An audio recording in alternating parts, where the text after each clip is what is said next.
mendengarkan ceramah atau tausiah yang akan disampaikan oleh Bapak Uwas, Bapak Uis,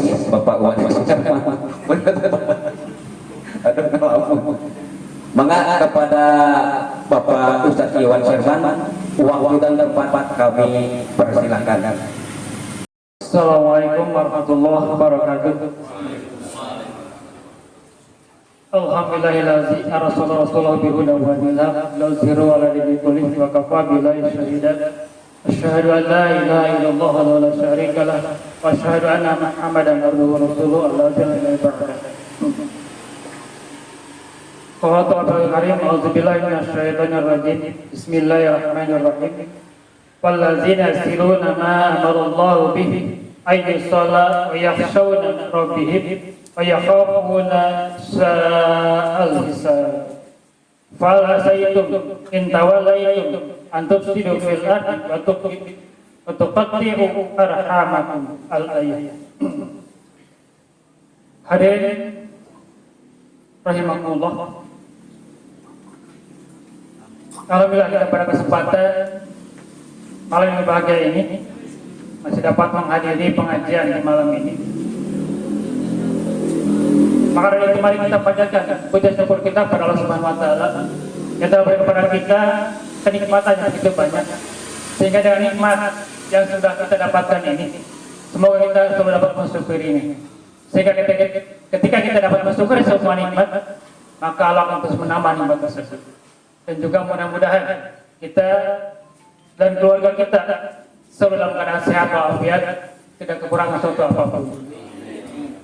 Salam dan salam mari kita limpahkan kejuan Allah Nabi Ana wa Rasulullah Muhammad sallallahu alaihi wasallam pada para keluarganya, sahabat-sahabatnya, tabi'innya sampai kepada kita selaku umatnya sampai dengan akhir zaman. Bapak rahmatullah, sudah hampir 2 minggu kita meninggalkan Ramadan dan juga kita sudah merayakan Idul Fitri. Biasanya ada satu kebiasaan di Indonesia itu suka mengadakan halal bihalal. Karena kondisi sekarang masih dalam kondisi COVID, masih dalam kondisi yang bisa dikatakan mungkin rawan gitu kan untuk kondisi sekarang. Makanya sudah kita lihat banyak yang tidak melaksanakan acara halal bihalal. Karena memang kondisinya seperti begini. Karena ketika ada satu acara yang berkaitan dengan mengumpul banyak, biasanya suka ada di situ tim daripada COVID-19, biasanya seperti demikian. Saya mudah-mudahan ketika kita kumpul di sini, saya berharap kita semua dalam keadaan sehat walafiat, dan kita semua juga semuanya berharap mudah-mudahan mungkin kita karena acaranya satu RT minimal, satu RT kita, RT 05, semuanya tidak ada terpapar COVID-19. Bapak rahmatullah, ketika kita bicara saling memaafkan, biasanya berkaitan dengan silaturahmi atau silaturahim. Jadi ada yang mengatakan silaturahim, ada yang mengatakan silaturahmi. Karena ketika berkaitan dengan sila itu menyambungkan, rohmi itu kasih sayang. Jadi menyambungkan kasih sayang, silaturahmi itu. Jadi ketika ada suatu saat kita jarang bertemu dengan seseorang, maka kita harus disambungkan. Kita sambungkan sesuatu yang sudah terputus itu. Karena jarang ketemu, otomatis kita akan terputus. Karena jarang ketemunya. Maka dengan silaturahim itulah kita mencoba untuk menyambungkan talinya. Agar apa? Kasih sayang di antara kita terus terjalan. Karena ketika sudah tidak ada kasih sayang di antara kita, maka kita harus memaafkan orang lain. Kenapa? Karena Allah SWT mengatakan innallaha ghafurur rahim. Allah itu maha pengampun dan maha penyayang. Kalau kita sudah tidak ada rasa kasih dan sayang, maka sulit kita untuk memaafkan orang lain dalam kehidupan. Karena sifat pemaaf, sifat mudah memaafkan itu berkaitan dengan kasih sayang seseorang kepada orang lain.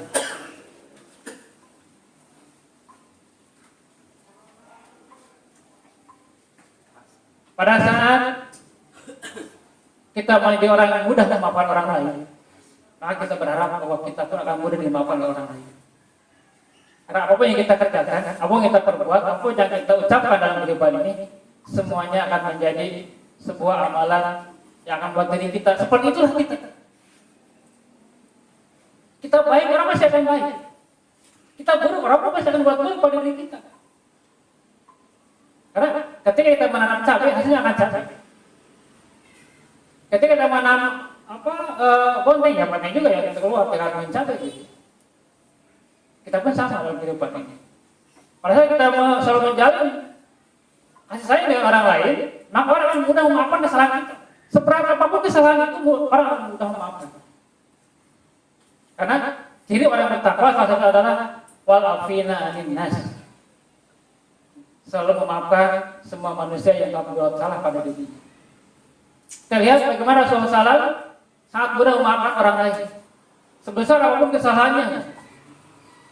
Dalam sejarah kita mungkin pernah mendengar ketika perang Uhud, pamannya Rasulullah yaitu Hamzah itu mati syahid. Ketika mati, paman Rasul itu Hamzah oleh Hindun, istrinya Abu Jahal, itu diambil hatinya, diambil ke tangannya dan dimakan.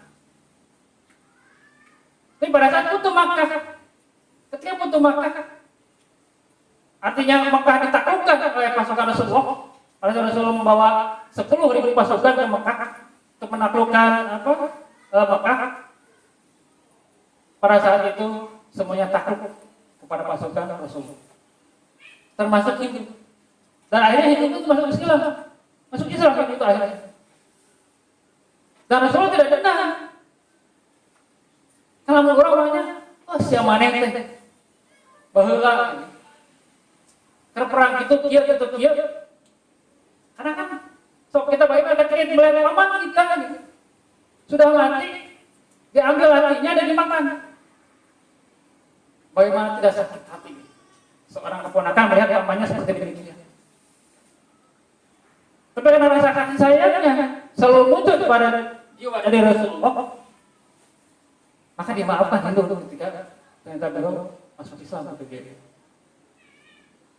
Kita pun sama, ketika kita ada tetangga yang berbuat salah pada diri kita, maka maafkan.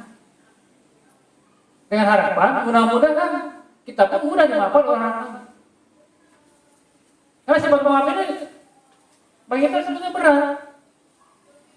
Kan ketika hati sudah sakit, nyelekit gitu kan, asup panah hati bakal asap berat jadi beban dalam kehidupan. Pada saat orang yang pernah berbuat minta maaf dari kita akan selalu berat memaafkan orang itu. Ketika sakit itu sudah masuk dalam hati. Berbeda sakitnya hanya ketika sebuah gambaran atau hanya sekilas saja gitu kan. Tapi kita sudah masuk dalam hati. Nah disitulah perjuangan kita melawan nafsu, melawan amarah yang ada dalam diri. Untuk kita kalahkan agar bisa memaafkan orang. Itu berat. Sama seperti gini ya. Karena sekarang kita itu ketika ada seorang pencuri, kita yang kita alami sekarang. Main mau gimana? Kesel. Saya bangsa. So pasti digebukan. Tapi udah korupsi digebukan tentu. Masa pasti mau digebukan, PHK. Hancur. Nah di situ karena kita suka hilang sisi kemanusiaannya dalam hal ini. Ya, mungkin dengan tujuan main kapok lah. Atau mau beli. Tapi sih di mana rasa kesalahan kita sebagai seorang muslim yang memiliki dasar ketakwaan di hadapan Allah Subhanahu wa taala? Sampai kita pernah melihat ada seorang maling dibakar. Gimana rasa kemanusiaannya ketika ada seorang maling dibakar? Apakah sampai itu? Apakah sudah hilang keimanannya? Apakah sudah hilang ketakwaannya ketika melakukan hal seperti demikian? Nah, apa yang makan Allah? Banyak ketika silaturahim ini terputus, kita tidak memiliki arwah di dalam diri kita, maka silahnya pun tidak akan nyambung. Kita rahim di dalam diri kita sudah tidak ada. Mari dalam surat Ar-Ra'd, Allah Subhanahu wa taala berfirman ayat yang ke-21, "Walladzina yasiluna ma amarallahu bihi ayyusalla yakhshawna rabbahum wa yakhafuna su'ul hisab." Dan orang-orang yang menyambungkan silaturahmi atas perintah Allah dengannya, dan dia sambungkan hal itu karena yakin silaturahmi itu adalah perintah datangnya dari Allah, dan dia sambungkan wa yakhshawna rabbahum karena takut terhadap Allah Subhanahu wa taala sebagai Tuhannya, sebagai Rabbnya, yakhafuna su'al hisab. Dan dia tahu bahwa nanti di akhirat akan hisab atas apa yang sudah dia kerjakan dalam kehidupan ini. Padahal kita memutuskan jalan silaturahim dengan seseorang, artinya hisab kita akan berat. Kenapa? Karena kita menjadi seorang yang memutus silaturahim.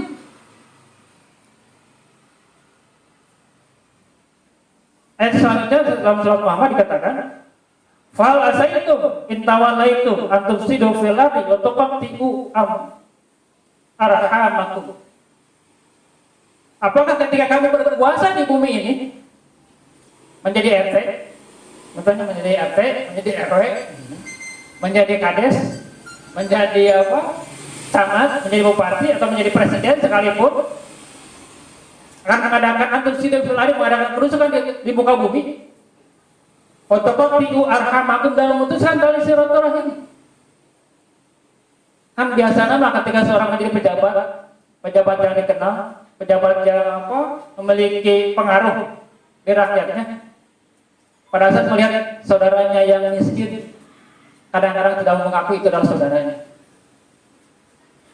Artinya bila itu dilakukan, dia telah memutuskan tali silaturahim dengan saudaranya sendiri. Kalau Rasulullah mengatakan, "Baik dukhulul jannah," kata Rasul, tidak akan masuk surga khatiun, kata Rasul, seorang pemutus. Para sahabat bertanya, "Ya Rasulullah, apakah yang maksudnya dengan khatiun ini?" Rasul mengatakan, "Khatiur rahim." Itu orang-orang yang memutuskan tali silaturahim. Orang-orang yang memutuskan tali silaturahim, maka la yadkhulul jannah, kata Rasul. Dia tidak akan masuk surga.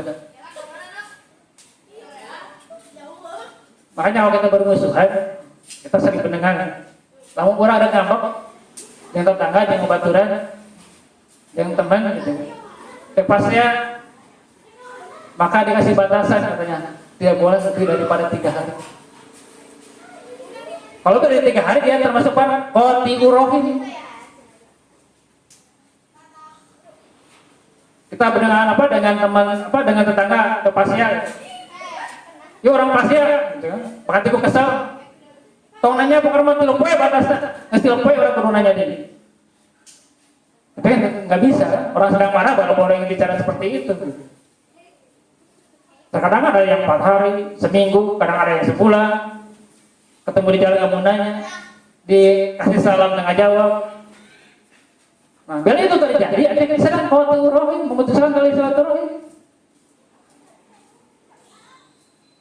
Nah, saya coba bagi pada kesempatan bagi satu pengalaman pribadi. Benar-benar bukan menjadi sebuah takabur atau ujub, tapi ini menjadi sebuah gambaran atau menjadi sebuah pelajaran bagi kita semua dalam kehidupan ini. Sekitar tahun 2016, saya masih ingat, 2016, ada seorang bapak, dia rajin ke masjid, masjidnya Al-Taqwa, nggak tahu ada masalah apa. Saya juga mencoba mengkonfirmasi dengan si bapak ini, dia tetap gitu kan, tidak mau menyampaikan apa permasalahannya. Tapi ketika setiap bertemu, saya tetap assalamualaikum, walaupun dia tidak menjawab. Diajak seri, kalau kamu lengos, gitu kan, sudah micin banget, membuang muka, gitu kan, dia membuang muka. Saya ingat itu terjadi hampir 4 bulan. Itu terjadi hampir 4 bulan, ketemu pada saya ngimaman, bahasa imaman keluar ketemu. Terus saya bertanya salam, dia tetap tidak mau menjawab salam. Saya baru pas di jalan, dia naik motor, saya lagi jalan. Saya ucapkan assalamualaikum, hari-hari, lempeng gitu ya. Jika hayam, kan hayam lempeng. Saya lempeng aja gitu ya.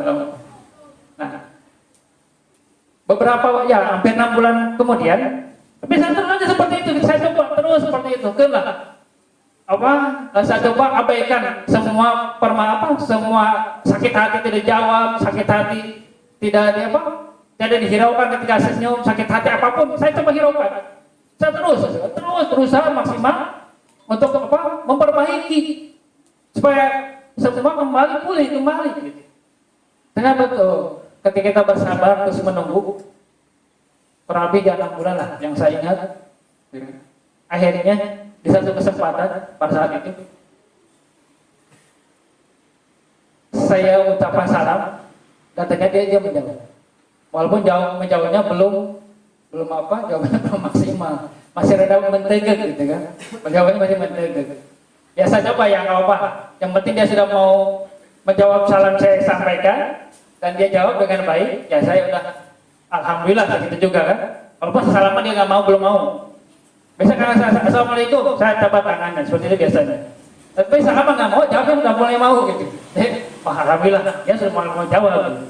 Saya coba ya nggak apa-apa lah. Yang penting dia sudah mau menjawab. Walaupun tidak tersenyum, nggak apa-apa. Itu kan permasalahan dia. Tapi saya berpikir, ya Allah, kalau pun saya yang salah dan apa yang mungkin pernah saya ucapkan, apa yang pernah saya lakukan dengan si bapak ini, mudah-mudahan kau meluluhkan hatinya sehingga dia bisa kembali seperti semula dan biasa ketika ketemu di masjid bisa ngobrol kembali gitu. Nah, ternyata di satu kesempatan Ramadan waktu itu ada acara rapat ngumpul, rapat ngumpul. Nah, saya coba waktu saya masih jadi ketua DKI. Nah, saya coba sampaikan dan saya libatkan orang ini untuk ikut di pengurusan zakat pada saat itu. Dan alhamdulillah dia mau. Sebelumnya tidak akan mau, tidak pernah mau gitu kan. Ketika dilibatkan. Dan dalam perjalanannya ternyata ketika kita putus bersama terus semuanya perlu kesabaran ketika kita ingin memperbaiki sesuatu. Dan sekarang alhamdulillah. Kalau saya jarang ketemu di masjid, dia sekarang jadi duluan yang bertanya. Bapak kemana wae antara ke masjid? Punten sibuk. Menjemukin. Setting mukul jadi hari Abdul jemukin heula ya Mas eta. Saya mukmin ada mah. Mukonan menjadi jarangan. Jika saya rasa malih mukon gitu. Jemukin kan itu. Tapi kemarin kita pakai Pak Ustaz Mahmud na awe teras insyaallah. Nah, bawa ada makamullah.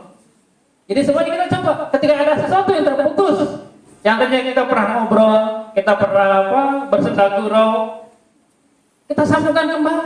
Itu pahalanya besar loh. Pada saat kita mampu menyambungkan sesuatu yang terputus, pahalanya dapat sangat besar. Sangat besar sekali. Makanya harus mengatakan, tanya dukhulul jannah, siapa yang tidak masuk surga? Qati'ur rahim, yang memutuskan tali silaturahmi. Artinya orang-orang yang menyambungkan tali silaturahim, pahalanya sangat besar dapat Allah Subhanahu wa taala. Atau kita menjadi orang yang negosiasi gitu kan, untuk menyambungkan tali silaturahim seseorang, sama memiliki pahala yang sangat besar di hadapan Allah. Apa kita memperbaiki tatanan yang tadinya menjadi rusak. Kalau tatanan akan rusak ketika apa? Tali silaturahim itu terputus ketika apa? Tatanan kehidupan dunia akan rusak ketika tali silaturahim terputus. Tahu apa rahmatullah? Sampai ayat yang ke-23-nya, Rasulullah Muhammad dikatakan, ulaika allazina la'anahumullah fa asammahum wa a'ma absarahum. Mereka itulah orang-orang yang dilaknat oleh Allah sampai Allah membenci orang-orang yang selalu memutuskan tali silaturahim itu. Fasomahu, karena mereka mentulingkan diri. Fa'ma absaruhum. Terus mereka pun tidak mau melihat hari-hari. Cepilna ditutupan, bunga dan ngugep. Matanya pun diperem menningali pokoknya si eta teh Sekarang teh izin, pakatnya gue geuleuh teh bahasa Sunda nama. Saking bencinya, izin dia pokoknya malah kali saya tahu. Bahasa teh kasekeun, tapi kalucueun. Nah, kita jangan sampai seperti demikian. Ketika kita mengaku beriman, ketika kita mengaku bertakwa kepada Allah Subhanahu wa taala. Karena orang yang beriman bertakwa kepada Allah Subhanahu wa taala akan selalu menjalin tali silaturahim. Nah, acara seperti begini sama. Kita saling menjalin saling silaturahim. Dan ketika ada yang tidak datang, bukan berarti dia tidak bisa datang. Tapi mungkin ada acara, ada keperluan, atau mungkin dalam keadaan sedang tidak sehat. Ya makanya kalau saya coba, mari kita doakan. Mudah-mudahan bila ada yang tidak datang ke setiap pengajian, bila dia punya kesibukan, mudah-mudahan dilancarkan kesibukannya, dimudahkan urusannya. Bila dalam kondisi sakit, mudah-mudahan Allah memberikan kesembuhan atas sakit yang terjadi. Itu lebih baik daripada kita suudzon, daripada kita berburuk sangka pada orang lain. Itu lebih baik demikian. Kalau ada makamullah, di Indonesia ada kata ada tadi kan halal bihalal. Halal bihalal itu kalau dalam gramatika bahasa Arab tidak akan ditemukan. Di rumah saya punya kamus bahasa Arab yang tebalnya segini, saya cari tidak ada halal bihalal, tidak ada halal bihalal. Itu adalah kesepakatan para ulama ketika Ramadan beres, masuk ke Syawal, ketika Ramadan kita kan membersihkan diri nih, kita bersihkan diri kita, diakhiri dengan bayar zakat fitrah, kita bersihkan diri kita. Itu kita bersihkan diri kita adalah hablum minallah. Kaitannya saum sama zakat fitrah itu hablum minallah. Hablum minallah siapa? Saling memaafkan dengan sesama. Bila kita jarang ketemu, makanya suka mungkin pengurus RT, pengurus RW, atau desa, atau kecamatan mengadakan halal bihalal. Jadi saling menghalalkan. Mari kita saling menghalalkan supaya kita bersih dengan kita saling menghalalkan itu. Jadi kita jangan membahas ada halal bihalal di Islam, ada mau ayah halal bihalal. Kalau bahasa Indonesia, soal mengambil bahasa daripada bahasa Islam halal. Kenapa? Ketika kita mengambil barang seseorang, itu menjadi dosa. Nah, kalau kita jadi minta maaf atas apa yang sudah kita lakukan pada orang itu, artinya menjadi haram kan apa yang sudah kita ambil. Banyak, padahal kita minta maaf, kita ingin dihalalkan. Bapak katanya dulu sering ngaronda ya, pas ngaronda, tang abuana ya, lalu rasa. Akhirnya jangan ngarona iya, minta pamitan kan omongan, halal tuh, entah halal, atau mengambil tanpa izin, kecuali izin halal, tapi tong iya, panyungkan, bangga, jawab sorangan, enggak ada halal tuh, minta sendiri jawab sendiri, ya kan halal jawabannya dari sendiri bukan orang lain. Makanya ketika masuk di sawah setelah Idul Fitri, kita sudah membersihkan diri kita kaitan dengan hablum minallah, maka hablum minannasnya kita tidak bertemu, maka ketika dikumpulkan oleh pengurus RT ataupun RW dengan acara halal bihalal itu apa? Kita saling menghalalkan. Bisi, sieun gitu kan. Ada sesuatu yang masuk yang pernah kita ambil dari seseorang sehingga itu tidak menjadi halal di dalam tubuh kita. Mari dengan cara halal bihalal itu kita saling menghalalkan, membersihkan diri. Itu halal bihalal, kurang bersihkan deh, bersih gitu. Nah, apa rahmatullah? Itu gitu. Jadi kaitannya kalau kita nanti bicara apa? Kalau bisa sebenarnya memang tidak akan ada halal bihalal itu, karena tidak ada dalam gramatika kamus Arabnya pun tidak ada halal bihalal. Gitu. Tapi itu adalah kesepakatan para ulama untuk kita saling menghalalkan. Nah, kita pun tahu kan ketika takbiratul ihram. Sekarang mau tanya, Pak, takbiratul ihram artinya apa, Pak? Coba, takbiratul ihram itu apa? Kan kita salatnya awalnya dengan takbiratul ihram, akhirnya dengan salam kan? Sekarang takbiratul ihram itu artinya apa, Pak?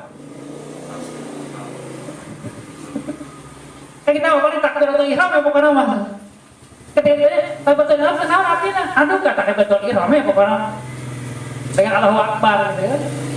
Nah, takbiratul ihram adalah, saya ingat seorang kiai pernah menyampaikan tahun 92 kalau salah, pernah menyampaikan begini. Beliau almarhum, semoga Allah merahmati beliau, mengatakan takbiratul ihram itu adalah takbir yang mengharamkan yang tadinya halal. Makanya ihram itu mengharamkan. Takbir, jadi ketika Allahu Akbar, maka ngobrol menjadi haram. Nggak boleh kan ngobrol ketika itu sedang sholat? Ya. Artinya ngobrol menjadi haram ketika itu sudah takbir. Makan, minum, air putih, air ini halal kan? Tapi ketika sudah takbir tidak boleh, artinya menjadi haram.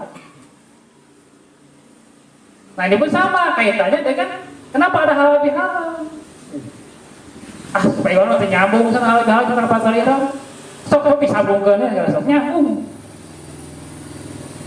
Halal itu ketika apa? Ketika sudah salam kan? Ketika sudah salam maka halal, semuanya halal kembali. Kita pun ketika kita ingin halal bihalal, ingin halal apa yang sudah kita makan dari mangga tetangga tadi, minta dihalalkan. Dengan apa kita minta maaf telah mengambil? Dan ngambek sok, ngambek kita nanau. Amin saya tenang, kayak pas di hadapan Allah, salah ya Allah, saya minta maaf. Terus bagaimana kalau dia tidak memberi maaf? Mau dihampura, saya mah, pegang oke. Itu kan sudah urusan dia. Kita sudah minta maaf, kita sudah menjelaskan permasalahannya. Tapi ketika dia tidak memaafkan, itu urusan dia dengan Allah. Ya Allah, saya sudah minta maaf pada orang ini, tapi dia tidak memaafkan. Sedangkan engkau ya Allah, innallaha ghafurur rahim. Allah saja yang memberikan kepada kita kehidupan, ghafurur rahim. Kamu ini dalam ayat mereka kehidupan yang hidup, kakak diambil buahna hiji 2 kilo oke, masih ngambek. So kalau mau orang napas apa kan, syukurna masa ketika nggak syukur saya kesolat, tergaji karena kasyukuran. Tapi niat Allah, innallaha ghafurur rahim. Rahimahullah. Jadi artinya bahwa ketika kita sudah lewat dari Ramadan, kita sudah membersihkan diri kita, kaitan kita dengan Allah Subhanahu Wa Taala, maka dari itu kita bersihkan diri kita dengan hablum minanas, dengan sama manusia. Makanya katakan walafina aninas. Maafkanlah orang lain, maka orang lain pun akan mudah memaafkan diri kita. Kalau rahimahullah, kenapa? Karena dengan silaturahim kita semua tahu bersama. Dalam sebuah hadis Rasulullah SAW bersabda, "Man ahabba ayyabsata lahu fi rizqihi wa yas'alahu fi asarihi fa yasilu rahimah." Hadis riwayat Bukhari. Barang siapa yang suka menyambungkan tali silaturahim, barang siapa yang menginginkan rezekinya dimudahkan dan umurnya dipanjangkan, maka sambungkanlah tali silaturahim. Maka rezeki kita akan barokah. Usia kita akan mudah untuk dipakai beribadah selamanya dalam kehidupan ini. Ketika apa? Ketika kita selalu menyambungkan tali silaturahim dengan sesama. Maka dari itu maka janganlah diputuskan apa yang sudah tersambung. Dalam hadis lain yang diwakili Bukhari itu katakan, "Man kana yu'minu billahi wal yawmil akhir falyasilu rahimah." Barang siapa yang beriman kepada Allah dan hari akhir, maka sambungkanlah tali silaturahim. Sampai di awal dikatakan, barang siapa yang beriman kepada Allah dan hari akhir, artinya berkaitan dengan Allah, iman kepada Allah dan hari akhir, menyambungkan silaturahim ini. Jadi betul harus mengatakan la yadkhulul jannah. Orang-orang yang tidak memutuskan silaturahim itu akan yadkhulul jannah. Ketika apa? Kita memutuskan tali silaturahim. Makanya ketika marah kita pada seseorang, usahakanlah kita untuk memberi maaf pada orang itu sebesar apapun kesalahannya. Supaya apa? Supaya Allah menanamkan rasa kasih sayang pada diri kita. Ketika sudah tumbuh rasa kasih sayang, mudah-mudahan itu menular pada tangga kita, saudara-saudara kita, keluarga kita yang ada di rumah, sehingga semuanya penuh dengan kasih dan sayang Allah Subhanahu wa Ta'ala. Bapak Rahmatullah, tidak akan banyak bisa sampaikan pada kesempatan malam ini.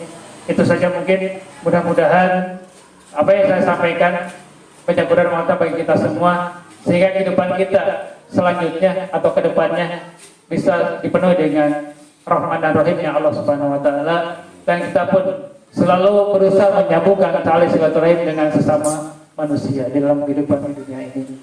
Itu saya bisa sampaikan. Lebih kurang saya mohon maaf. Assalamualaikum warahmatullahi wabarakatuh. Ada pertanyaan Pak Ustaz? Oh iya, silakan Pak Dedi. Iya. Pak, masalah silaturahmi. Kebanyakan orang atau saya sendiri suka, apakah ada hubungannya silaturahmi untuk memanjangkan silaturahmi, apakah itu benar atau tidak? Mohon penjelasannya gitu. Kan kadang-kadang orang suka mengatakan kita harus silaturahmi untuk memanjangkan silaturahim katanya. Itu apakah itu benar atau enggak? Mohon petunjuk. Kata-kata itu apakah silaturahmi atau memanjangkan silaturahim, atau silaturahim memanjangkan silaturahmi, itu aja lah.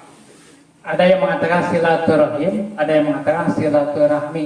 Tapi untuk memanjangkan silaturahmi. Untuk memanjangkan. Jadi silaturahim itu untuk memanjangkan Silaturahmi gitu, atau silaturahmi untuk memanjangkan silaturahim. Jadi kata-kata gitu. Kata-kata sih.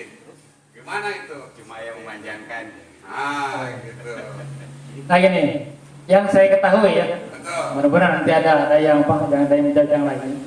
Yang saya ketahui, ketika kita bicara silaturahim itu memanjangkan apa, menyambungkan kasih dan sayang. Seperti kan Bismillahirrahmanirrahim kan, Ya. kasih sayang gitu kan. Ketika silaturahmi itu berkaitan dengan hubungan kita dengan nasab, menyambung hubungan dengan nasab, adik dengan kakak, dengan keponakan, dengan paman, dengan bibi, dengan uak. Biasanya ketika bicara silaturahmi itu berkaitan dengan keturunan. Keturunan Iya. Ketika silaturahim itu dengan semua manusia. dengan manusia. Iya. Yang saya ketahui seperti demikian. Jadi bisa silaturahim memanjangkan silaturahmi, bisa silaturahmi dimanjangkan silaturahim. Itu bisa dibolak-balik juga, sama aja sebetulnya sih. Itu bisa dibenarkan gitu, Bisa dibenarkan. Karena semuanya dua-duanya juga kan menyambungkan. Menyambungkan silaturahim, menyambungkan kasih sayang dengan satu nasab, dan menyambungkan kasih sayang dengan mungkin berbeda nasab, walaupun nasabnya sama tapi ada ujungnya gitu kan. Gitu. Mungkin itu saja yang bisa saya sampaikan. Ya, terima kasih Pak Ustadz. Siapa lagi yang mau bertanya? Barangkali bisa ada waktu. Cekap Pak Dedi. Atos. Cekap mangga. Atur nuhun Pak Dedi Patarosana. Oh hiji iya. Dan juga kepada Bapak Ustadz Iwan Sherman yang telah memberikan kita pencerahan atau tausiahnya dengan tema silaturahmi atau silaturahim, yaitu menjalin hubungan antara sesama umat manusia dibarengi dengan rasa kasih sayang. Dan selesainya mudah-mudahan yang sudah terbiasa dengan silaturahmi atau silaturahim bangga tingkatkan. Kalau yang belum, coba bakal panjang umur selesainya mohon.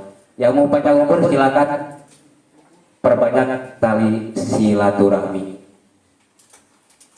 Itulah tausiah yang disampaikan oleh Pak Ustadz Mahmud, Pak Ustadz Mahmud,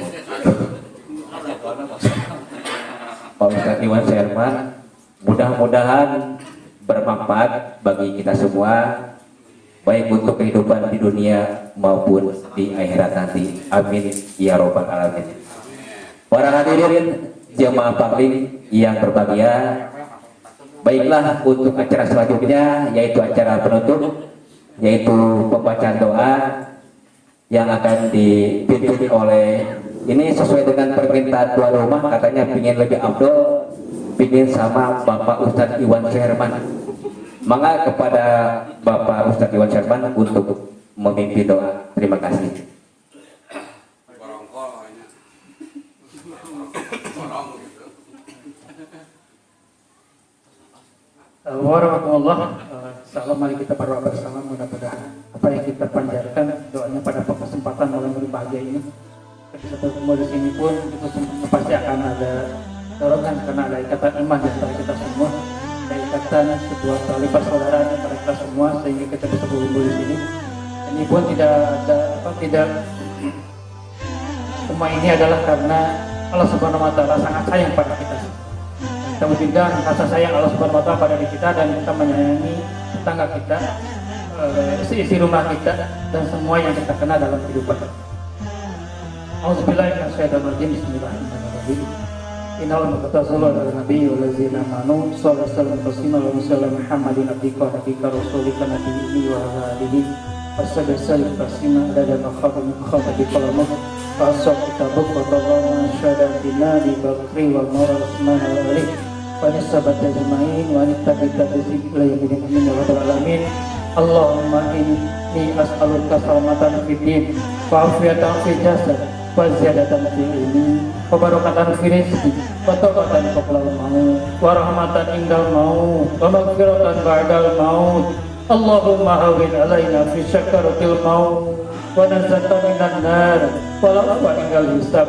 Rabbana la tuzigh qulubana ba'da idh hadaytana wa hab lana min ladunka rahmah innaka antal wahhab. Allahumma afina fi badana, Allahumma afina fi sam'ina, Allahumma afina fi basarina. Allahumma inna na'udzubika minal hammi wal hazan wa na'udzubika minal ajzi wal kasal wa na'udzubika minal jubni wal bukhl wa na'udzubika minal batidani wa qahri rijal. Ya Allah ya Rabbal alamin, kami berlindung padamu ya Allah dari kegelisahan dan kesedihan. Kami berlindung padamu ya Allah dari kemalasan dan kebodohan. Kami berlindung padamu ya Allah dari perasaan yang itu dari kejahatan seseorang. Rabbi awzi'ni an ashkura ni'mataka allati an'amta 'alayya wa 'ala walidayya wa na'mala sholihan tardahu wa adkhilni fi ibadika sholihin. Ya muqallibal qulub sabbit qulubana 'ala dinik. Rabbana atina fid dunya hasanah wa fil akhirati hasanah wa qina adzabannar. Subhana rabbika rabbil izzati amma yasifun. Wassalamu ala mursalin walhamdulillahi rabbil alamin. Bi barakatil Fatihah. Bismillahirrahmanirrahim. Alhamdulillahirrahmanirrahim. Maliki yaumiddin. Iyyaka na'budu wa iyyaka nasta'in. Ihdinas siratal mustaqim. Siratal ladzina an'amta 'alaihim ghairil maghdubi 'alaihim waladdallin. Terima kasih semuanya. Mudah-mudahan Allah yang Maha mendengar, Allah yang Maha melihat mengabulkan doa yang kita panjatkan. Assalamualaikum warahmatullahi wabarakatuh. Hatur nuhun Pak Ustaz Iwan Syarman yang telah memimpin doa. Mudah-mudahan doa kita dikabulkan oleh Allah Subhanahu wa taala. Amin ya rabbal alamin. Para hadirin jemaah Bangling yang berbahagia, alhamdulillah wa syukurillah acara Bangling edisi ke-7 berjalan dengan lancar. Saya ucapkan terima kasih banyak kepada tuan rumah Bapak Doni Edwin, kepada pengisi acara Bapak Ustadz Iwan Syarman, kepada para jemaah yang sudah hadir. Mudah-mudahan acara ini bermanfaat bagi kita semua sebagai sarana tali silaturahmi dan juga